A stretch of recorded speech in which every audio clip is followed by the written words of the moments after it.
Hi guys, hari ni aku nak discuss sedikit pasal wheel spacer.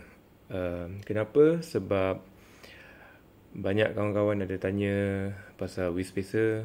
Easy spacer, wheel spacer ni perlu ke, wajib ke, selamat ke, tak bahaya ke kalau pakai lama ke apa. So dah banyak sangat soalan macam tu. Lepas tu kat Facebook ataupun kat forum pun banyak orang tanya. Dan kadang-kadang kita tengok jawapan yang dia bagi tu, yang orang bagi ni banyak merepek jugalah. Banyak, maaf cakap, macam agama sesat pun ada. Lepas tu kadang-kadang yang komen pasal wheel spacer ni pun tak pernah pakai wheel spacer pun sebenarnya. So dia nampak orang kata bahaya, dia pun cakap bahaya. So hari ni kita cuba discuss, belajar sikit betul-betul apa tu wheel spacer, dan kita tengok pros and cons dia. Lepas tu you guys decide nak pakai ke tak nak. Okay, so first kita nak faham apa ni wheel spacer. Okay, ni satu jenis wheel spacer. Okay, ini dia punya start. So wheel spacer ni ialah benda yang kau letak antara wheel hub kau dan rim. So bila kau letak something between rim kau dengan hub kau, obviously kau punya rim akan terkeluar. So itu function spacer. So obvious lah. So sekarang ni kenapa orang buat function dia, purpose dia. Okay, asal-asal dulu orang letak wheel spacer ialah sebab orang-orang motorsport. Back in the 80s, 90s, early lah. Undang-undang racing dulu lain. Maksudnya dia kata dia tak cakap pun tak boleh guna wheel spacer. Tapi kereta kau nak kena lebar. Sebab kenapa? Bila kereta tu lebar, dia punya track width dia lebar. Maksudnya jarak antara tayar kiri dengan tayar kanan tu lebar. Kereta tu lagi stable. Contoh, kau duduk atas kerusi tu punya tapak dia sangat lebar. So chances kau nak terbalikkan kerusi kurang berbanding dengan kerusi yang sama tinggi tapi tapak dia halus, rapat. So basically a narrower chair is easier to topple versus a chair with a wider base. So itu dia punya logic dia, physics dia. Dan dari segi motorsport design ataupun race car design, bila kita lebarkan track kita, tayar kita, jarak antara tayar kiri dengan tayar kanan ni, apa yang berlaku, kita punya ratio kelebaran dan height CG kita makin bagus. Contoh, kalau kau tak boleh rendahkan CG, kau lebarkan track, efek dia sama. Macam aku bagi contoh tadi, kau duduk atas kerusi tu tinggi dia 3 kaki. Kau boleh goyang, kau boleh jatuh. Tapi bila kau lebarkan kaki dia double the distance, kau dah tak boleh nak jatuhkan kerusi kau. Kenapa? Sebab kau perlukan effort yang lebih untuk naikkan kerusi. Itu apa yang tengah berlaku. Itu physics. Aku tak nak explain lagi dalam sebab nanti korang pening. Ada yang faham cakap ni. Aku tahu ada yang kat luar tu yang ada background engineering, dia akan faham. So sama juga dengan formula yang sama. Kalau kau tak boleh lebarkan kereta kau, kau rendahkan CG kau. So efek dia sama. Kursi yang sama, tapi kau duduk lagi rendah, kau akan susah lagi nak terbalikkan kursi. So aku tak nak cakap lebih daripada tu sebab nanti terlalu panjang dan aku kena ada whiteboard, nak kena draw semua. So dia punya dan secara ringkasnya, lagi lebar kereta kau, lagi stable. So sebab tu dia kena ada diorang nak letak spacer untuk lebarkan kereta diorang. So diorang boleh corner lagi laju. Okay. Dan ada orang akan tanya, kenapa sekarang diorang tak pakai? Okay, obviously simple je. Sekarang racing punya authority ataupun apa tu, dia punya race punya authority ataupun dia punya badan je dah buat regulation awal-awal. Contoh DTM ke BTCC, diorang dah cakap dah kereta punya maksimum kelebaran ialah 2 meter, 2000 mm. So saya sebagai pembuat kereta, contoh BMW, masa saya nak buat kereta saya buat terus rim yang saiz yang betul dengan tayar saiz yang betul. Tayar tu dia dah bagi dah maksimum dia kelebaran, semua dah tahu lah. So saya tak payah nak pasang spacer, sebab macam aku dah tahu aku punya kelebaran, so aku design aku punya kereta lebar macam ni dengan rim macam ni. Tapi dulu dia orang ambil kereta-kereta yang biasa, kereta yang kereta passenger, lepas tu dia orang modify. So bila dia orang modify, dia perlukan, dia nampak dia boleh lebarkan lagi, so dia tak boleh buat apa-apa kecuali letak spacer. So itu sejarah je untuk sejarah spacer ni. So bila datang era sekarang, yang pakai spacer ialah kereta-kereta street ataupun kereta-kereta street yang nak tune. Sebab kitanya rim punya choice ataupun selection limited. Saiz ada sekarang satu je, saiz 15 inci, 7J, 7JJ, offset dia ialah banyak macam tu je. So kita nak lebarkan, kita kena beli rim lain, terlalu mahal. Satu set rim lagi 2,000, 1,000 lebih, 3,000. Kalau macam yang Japan rim sampai satu keping 3,000.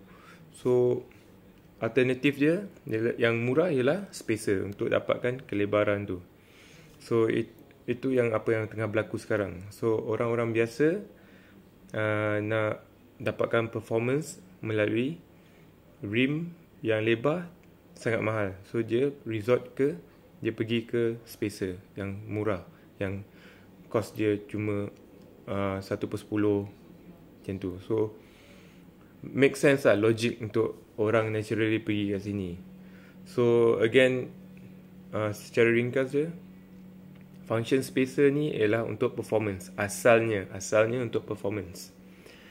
Dan diorang continue guna cara ni sampai diorang dah masuk era moden sikit. Diorang dah design kereta awal-awal dengan kelebaran rim yang betul semua. So diorang tak perlu spacer. Kenapa? Sebab spacer ni kau tambah komponen.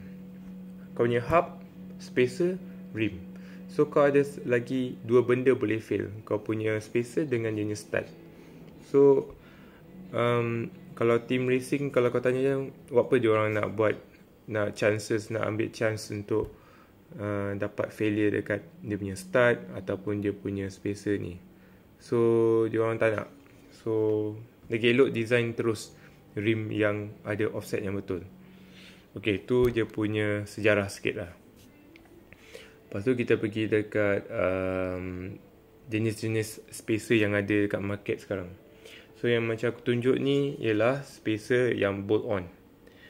Dia letak dekat kereta kau, ada wheel stud. Kau letak dalam wheel stud tu.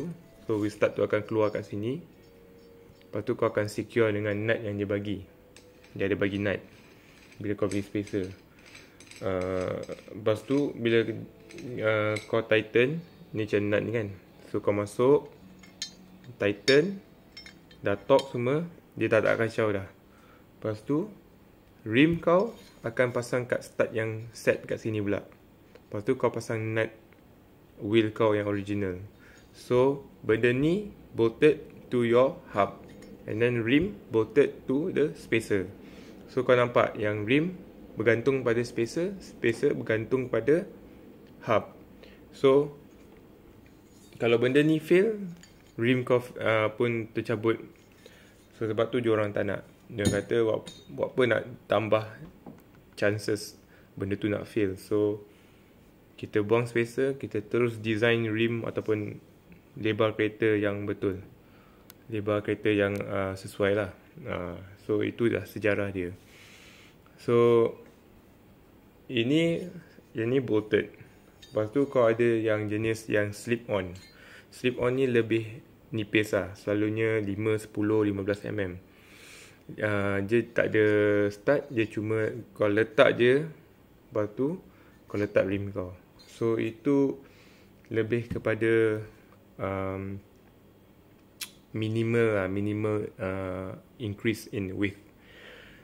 Benda tu tak recommended sebab bila kau buat macam tu, nanti contoh ni hub kau, bila kau letak spacer, kau letak rim, stud yang terkeluar kat luar rim kau, nanti kau nak letak kau punya nut dah makin pendek.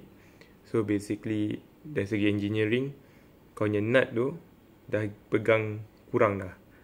Lepas tu kau pegang lebih banyak, penuh lah. Tapi sebab rim kau dah terkeluar, kau pegang kurang. So bila kau pegang kurang, kekuatan nut tu untuk secure rim kau pun dah berkurangan. Bila kau ambil corner dengan load yang tinggi, tayar yang lebih grippy semua tu, stress tinggi dekat thread tu. So possibility to shear off tu memang tinggi. So selalunya memang orang tak akan pakai slip on ni, kecuali kalau kau bawa kereta biasa-biasa je lah. Tak pernah lagi aku tengok orang yang competition track pakai slip on tu. Memang tak ada orang pakai lah kat competition. Memang minimum yang jenis macam ni. Lepas tu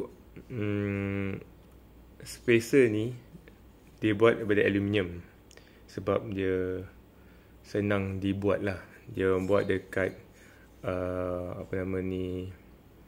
lead machine lah. Mesin akan buat benda ni. Lepas tu aluminium ni ringan, tetapi aluminium ni ada banyak-banyak alloy. Macam ni, aku beli ni grade yang murah sikit. Patutnya aku pasang kat Neo aku. So aluminium yang murah sikit ni, dia tak keras macam aluminium yang satu lagi ni. Okay, yang ni asalnya untuk kereta Evo. Yang ni aluminium 7000 series. Okay, dia lebih keras. Okay, yang ni, yang tadi ni aku tak tahu, tapi dia punya permukaan banyak dent atau takuk-takuk. So itu dah confirm bukan 7000 lah, sebab dia lembut. So jawapan soalan dia boleh ke tak? Boleh. Tapi kalau kau guna kereta untuk time attack, competition ke apa, janganlah pergi kat aluminium yang alloy yang lembut ni. Sebab dia punya ultimate strength dia semua rendah. So kalau pergi competition, invest, kalau kena pakai spacer, pakailah yang aluminium mahal macam 7075 ke apa, 6065 ke. So tu yang kau tak nak benda-benda yang harga macam ni merosakkan race kau kan. So itu logik dia lah. So next kita tengok macam hub centric. Kalau kau pernah dengar orang cakap, oh beli lah spacer yang ada hub centric. So hub centric tu maksudnya benda ni kat tengah ni.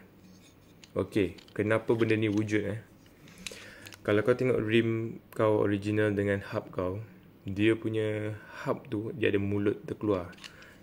Maksud aku, dia ada benda macam ni kan, bibir ni kat hub kau. Rim kau akan masuk, dia punya lubang dia akan masuk ngam. So sebelum kau masuk boat kau torque, rim kau tu akan duduk betul-betul kat tengah, dan rim kau akan duduk betul-betul keliling benda ni. So load rim tu will be sitting on this thing, bukan dekat bolt tu, dekat stud kau. So apa berlaku is, first rim kau confirm dead center, tengah. So ini boleh avoid any unwanted out of balance. Maksudnya contoh kalau rim kau duduk lari 2-3 mm pun, kereta kau akan vibrate, steering kau akan vibrate, kau punya confirm. So kau tak nak macam tu, sebab wheel vibration is bad lah basically. So satu lagi sebab kau boleh dapat kau dapat load tu, the main load tu will be carried on the hub, sebab hub tu kuat, not the stud. So tu lah benda yang penting dari segi engineering. So bila kau ada spacer, sekarang ni yang original punya hub centric tu dah tenggelam. So rim kau nak duduk dekat mana? Dia kena ada dia punya extender. So spacer kau ni sekarang ada bibir. So with this new lip ni, your rim will be sitting on this lip just like how original punya design lah. So nampak tak? So dia try to re-engineer everything to how it's supposed to be. So beli spacer pun kena tahu spacer yang bagus ataupun spacer yang tak bagus. So kena tahu benda-benda macam ni. Dan hub centric ni, size ni kena tahu kena tahu internal diameter of kau punya rim pula. Kalau kau pakai rim original, more or less spacer kau memang design untuk rim original. Tapi bila kau dah pakai rim aftermarket, selalunya internal diameter kat center tu slightly bigger. Sebab tu kau kena custom cone ke apa. So tu dah lagi dalam lah tu. So basically apa aku cuba nak sampaikan ni, kau kalau boleh dapatkan spacer yang ada hub centric, yang ada lip ni, bibir ni. So ni to make sure your wheel is sitting perfectly center, dead center, so you can eliminate or reduce any unwanted vibration. So itu dia punya dia punya key point dia kat situ. Okay, next. Perlu ke ada spacer? Okay, perlu ke ada spacer? Ataupun bila kena ada spacer? Dia tak perlu. Tapi bila kau nak increase performance cornering ability kau nak corner lagi laju, nak rasa lebih stable, kau kena, macam aku cakap tadi, lebarkan kau punya kereta, lebarkan track kereta kau. Track maksudnya tak jarak antara tayar kiri dengan tayar kanan.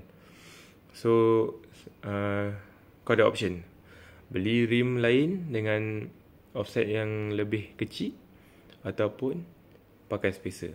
So itu je punya point dia. Satu lagi, bila kau nak bagi clearance, kadang-kadang kau upgrade rim. Sekarang rim 7J, kau masuk 8J ataupun 9J. Tiba-tiba rim kau dah langgar kau punya spring suspension kat dalam. Ni spring kau, ni tayar original kau. Tiba-tiba esok kau pasang 8J, lepas tu kau pasang 9J, touching kat sini, kat ni. Lepas tu lalu tayar kau pun hancur. So bila dah touching, kau kena buat apa? Takkan nak turun balik size, kau nak pakai rim tu juga. So kau perlu letak spacer, perlu jarak, so dapatlah gap. Itu antara dia punya keperluan lah. Ataupun kau pasang brake 4-pot, tiba-tiba caliper kau touching dengan wheel rim kau punya spoke, kau kena jauhkan, pasang spacer. Lepas tu itu je lah nak untuk clearance. Lepas tu yang final point, kalau kenapa kau nak letak wheel spacer, ialah untuk visual lah, kecantikan. Nak buat macam mana kan, memang kita semua suka kereta yang nampak cantik. Okay, bila soalan yang antara aku pernah dengar, kenapa kereta dah kilang dia punya wheel fitment tak perfect, macam tak flush lah kan, orang nak flush. So jawapannya memang tak banyak orang tahu. Tapi dia punya main reason dia tak boleh letak daripada kilang macam tu sebab most kereta dalam dunia ni dia jual global. Dan bila dia jual global, dia jual kat negara macam negara yang ada snow. Bila jual kat negara snow, diorang kadang-kadang pakai snow tire. Snow tire ataupun chain tire. Tayar yang letak rantai untuk grip atas snow. So apa yang berlaku is, bila kau pakai tayar snow yang ada stud besi ataupun yang ada rantai, apa yang berlaku ialah kau punya tayar dah besar. So bayangkan kalau kau punya tayar daripada kilang ada jarak dengan fender macam setengah jari kan. Lepas tu kau letak rantai ke tayar snow, lepas tu kau langgar bump lagi, memang confirm kena. So sebab tu manufacturer kereta dia tak buat benda macam ni. Sebab bila diorang design kereta, diorang design untuk semua benda. Worst case scenario, letak tayar snow, lepas tu ada bump lagi, kena tak kena? Kena jarak kan. So dia macam tu, dia tak ada dia tak ada nak ni untuk cantik saja, tak. Dia orang design semua ada sebab. So aku tak nak explain lagi banyak-banyak macam tu. Next point ialah apa dia punya advantage macam aku discuss tadi. Untuk spacer ni, advantage dia untuk increase cornering ability lah. Untuk untuk cornering grip, stability. Bila kau corner, bila kereta kau lebar, load kereta, cornering load tu dia distributed even dia more stable lah. Maksudnya you have more load on the inside of the car compared to your previous setup yang narrow. So kalau part tayar ada load is better than dua tayar saja ada load kat luar. So that's how you get more grip with wider track. Lepas tu apa dia punya point yang lain, apa dia punya negatif dia, apa cons dia.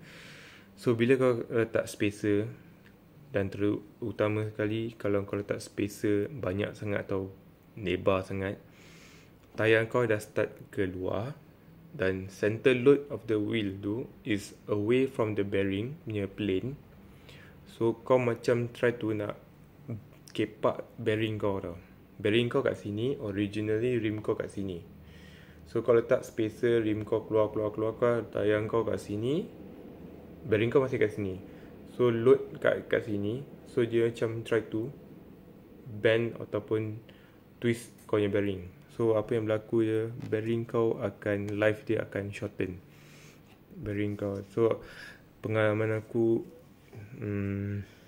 tak adalah macam pasang terus rosak, tapi 3-4 tahun apalah kan. Itu pun spacer 1 inci. So tak adalah nak pening kepala sangat. So bagi aku, the gain you get versus the loss you have to take is worth it lah. So bagi aku berbaloi. Okay. Then next point ialah apa soalan-soalan yang selalu aku dapat atau aku dengar. Macam aku cakap tadi, first, spacer ni bahaya ke tak? Jawapan yang simple ialah tidak. Janji kau beli material yang okey, yang bagus untuk kau punya kegunaan. Kau tahulah benda tu, seller tu pernah jual kat orang ke, yang orang dah pakai. Lepas tu make sure kau pasang dan torque secukup torque lah. Jangan longgar ke apa. Then everything should be okay. Kalau kau buat apa yang, ataupun kau pilih spacer yang betul dengan hub centric dia semua, kau pasang betul, kau torque betul, memang okay. Sebab dah proven budak-budak kat track ke apa semua pasang spacer tak ada masalah. So pendek cerita, tak bahaya. So soalan yang lain aku pernah dapat macam boleh tak aku pasang spacer dekat kereta aku? Tak ada sebab ke apa. Boleh, pasang je lah. untuk kecantikan, silakan. Nak dapatkan flash tu. Lepas tu soalan lain macam spacer ni bagi dapatkan performance ke tak. Macam aku dah explain tadi, spacer improve kau punya cornering. Okay, satu ada sekarang aku tengok macam ada orang pernah tanya custom spacer. Okay, kadang-kadang sebab spacer ni dia datang saiz genap-genap 5, 10, 15, 20, 25. Kadang-kadang dia nak cun-cun betul-betul apa yang dia nak flush dengan tayar dia. Kau kena ukur, letak pembaris, letak kat kau punya top side dari wheel tu. Kau ukur berapa jarak lagi ke fender kau. Kau decide whether kau nak pergi yang off the shelf ataupun kau nak custom 27.3 mm, kan? Betul-betul tepat punya. So boleh kau pergi kat machine shop, kau request, diorang akan buat untuk kau custom spacer. Dasarkan bajet kau, material yang kau nak pakai, kau boleh discuss dengan machine shop. Tapi harga je kau kena terima lah, sebab benda custom ribu-ribu satu set. So tepuk poket tanya sendiri lah. Okay, ada spacer jenis PCD converter. Okay, ni Satranium punya PCD dia 114.3. PCD lah jarak antara dia punya stud ni. Okay, tiba-tiba kau minat rim yang kawan kau pakai. Kawan kau bawa Myvi, kau cakap aku nak swap lah rim dengan kau. Kereta kau 114, member Myvi kau PCD 100, memang tak boleh muat. So apa yang kau boleh buat, kau beli PCD converter atau adapter. Dia macam spacer, function macam spacer, tapi bila kau pasang kat kereta kau, stud yang sebelah rim ni PCD dia dah berubah. Ni kau 114, stud ni PCD 100. So apa yang berlaku ni, kau ada spacer dan kau boleh pasang rim PCD lain. Itu PCD converter. Macam sebiji function macam spacer, tapi PCD dia bila kau dah pasang, PCD yang luar tu berlainan.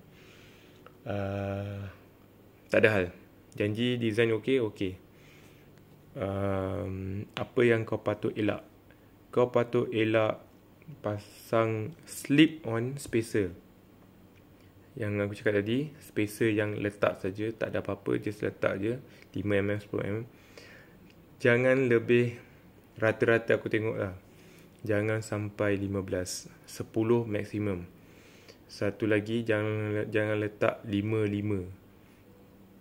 Just, dia memang aku tak pernah tengok apa-apa, tapi secara logiknya kau tambah more benda, material 2, so chances benda ni nak crack, nipis ni nak crack semua bertambah. Dan jangan tambah apa tu macam 10 sampai 20. Semua tu resipi untuk accident lah, ataupun kemalangan semua ni. So elakkan lah. Bila kita nak buat modding ni, boleh datang bab-bab tayar, brake. Kalau tak mampu, fikir-fikir lah sikit. Kalau nak buat betul-betul. Sebab tayar, rim semua ni, brake ni semua adalah keselamatan, iaitu nyawa kita. Sebab tu cubalah buat cara yang betul. Kalau nak buat cara yang betul. So aku rasa aku dah cover yang minimum lah. Minimum pasal spacer. Kalau ada soalan yang topik yang aku terlepas, subjek yang aku terlepas, bolehlah tanya balik. So aku harap dengan video ni kita ada lebih information dan dapat buat keputusan yang lebih elok lah untuk masa depan bila nak beli spacer. Dan jangan kena kencing dengan orang lah kalau orang sembang pasal spacer. Okay, thank you.